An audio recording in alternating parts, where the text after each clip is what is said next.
सुबह सुबह प्रभु जी दया तेरी नहीं है, रात भर तेरी वफादारी भी। सुबह सुबह प्रभु जी दया तेरी नहीं है, रात भर तेरी वफादारी भी। वर्णन करूं मैं कैसे प्रभु जी, करता रहूं मैं बस तेरी स्तुति। वर्णन करूं मैं कैसे प्रभु जी, करता रहूं मैं बस तेरी स्तुति। ऐ मसीह तू महिमा पाए, नाम है तेरा महान। जय मसीह की। हमारा परमेश्वर ने हमें एक और नया दिन प्रदान किया है। स्वागत है आप सबका इस कार्यक्रम में। आज की रोटी शीघ्र ही आने वाला प्रभु यीशु मसीह के नाम से प्यार भरा नमस्कार। आइए हम प्रार्थना करें। अनुग्रहकारी स्वर्गीय पिता, धन्यवाद और स्तुति करते हैं। एक और नया सप्ताह, नया दिन परमेश्वर आपने हमारे जीवन में प्रदान किया। हम जानते परमेश्वर आप अपनी इच्छा के अनुसार हमें इस्तेमाल करना चाहते हैं। हमारे जीवन को हम समर्पण करते परमेश्वर। ये जीवन के वचन जहाँ तक जितने भी लोग सुनेंगे प्रभु, आपके विधियों को, आपके प्रेम, आपके करुणा, आपका कुर्बानी सब कुछ समझने के लिए प्रतियों के आत्मीय हृदयों को खोले। मेरे परमेश्वर प्रभु जी, हमारे समस्त सृष्टियों के लिए मध्य सदा के प्रार्थना करते हैं। हमारे देश के अधिकारी गणों के लिए प्रार्थना करते हैं परमेश्वर।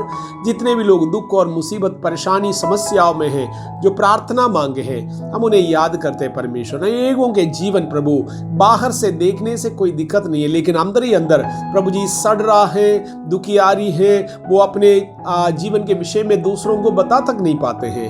मेरे करुणा करने वाला परमेश्वर, तू प्रतियों पर कृपा करे, करुणा करे। ये जीवन के वचन जो आज आप हमसे बोलेंगे प्रभु, लोगों के हृदयों को परिवर्तित करने पाए। धन्यवाद हो यीशु मसीह के नाम से, आमीन। आज के मनन के लिए हम प्रभु के वचन से एक पद पढ़ेंगे। गलतियों की पत्री 3 अध्याय के 3 वाक्य। क्या तुम ऐसे निर्बुद्धि हो कि आत्मा की रीति पर आरंभ करके अब शरीर की रीति पर अंत करोगे? प्रेरित पौलुस गलाती देश के विश्वासियों को एक खत लिख रहा है। ये वचन संसार के प्रत्येक विश्वासियों के जीवन के लिए लागू है। हम सभी लोग एक आत्मीय जीवन के शुरुआत किया, जैसे परमेश्वर के वचन में लिखा है।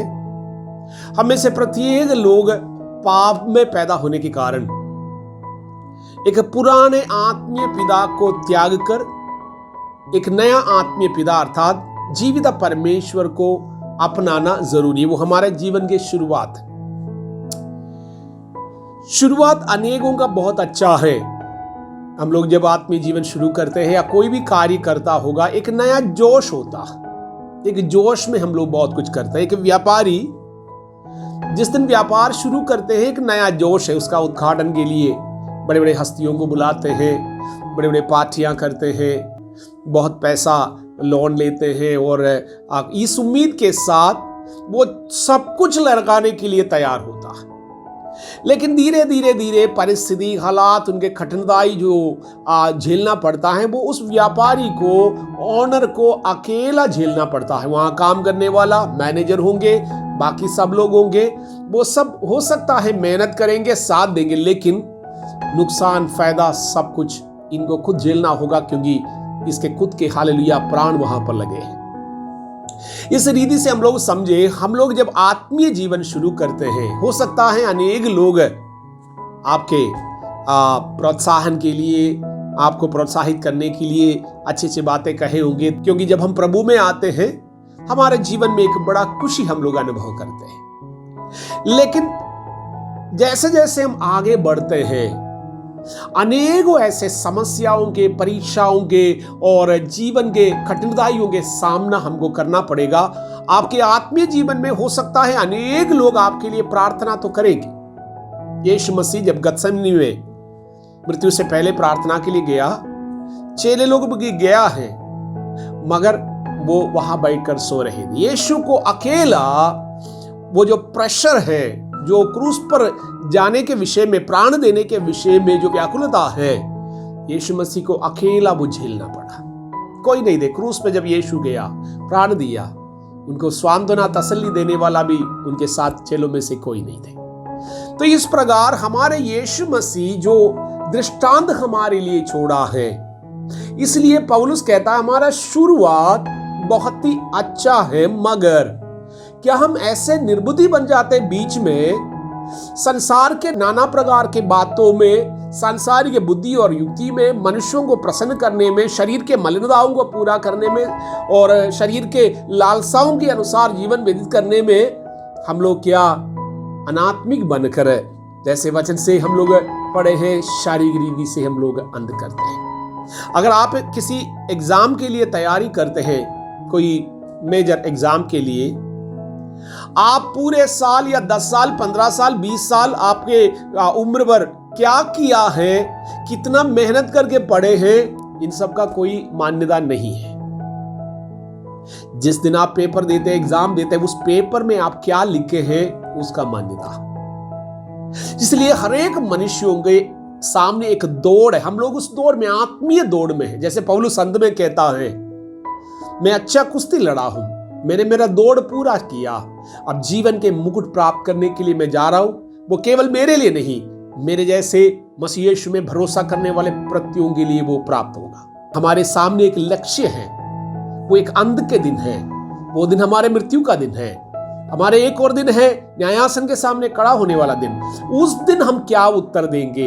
हमारे शरीर में रहते समय पर जो किए हुए चीजें हैं, आमीन, उसके विषय में हमें उत्तर देना है। उसको याद रखिएगा, शुरुआत के दिन हमने क्या किया है उसके अनुसार नहीं, आखिरी दिन आपने क्या किया है, आपके प्रतिदिन के जीवन में आपने क्या किया है, आपके हालिया आत्मीय परीक्षाओं में आप किस प्रकार के स्थिरता हासिल किया है, स्थिरता के साथ आप अपनी आत्मीय दौड़ पूरा किया है, इसका महत्व ज्यादा होता है। इसलिए जब आजू बाजू में आप देखते हैं, आप दूसरों के जीवन को देखते हैं और ठोकर ना खाए और आप मनुष्यों की बुद्धि और युक्ति के अनुसार के कार्य ना करें, जो परमेश्वर ने आपको चुना है प्रभु के विधियों के अनुसार, आपको अकेला एक आत्मीय जीवन, आपकी आत्मीय जीवन अकेला है। यहां तक कि एक परिवार में पति और पत्नी एक साथ परिवार चलाते हैं, एक दूसरे का सपोर्ट करते, लेकिन आत्मीय जीवन में अनेक लोग आपके मददगार हो सकता है। एक दृष्टांत में देखा हूं, कई बार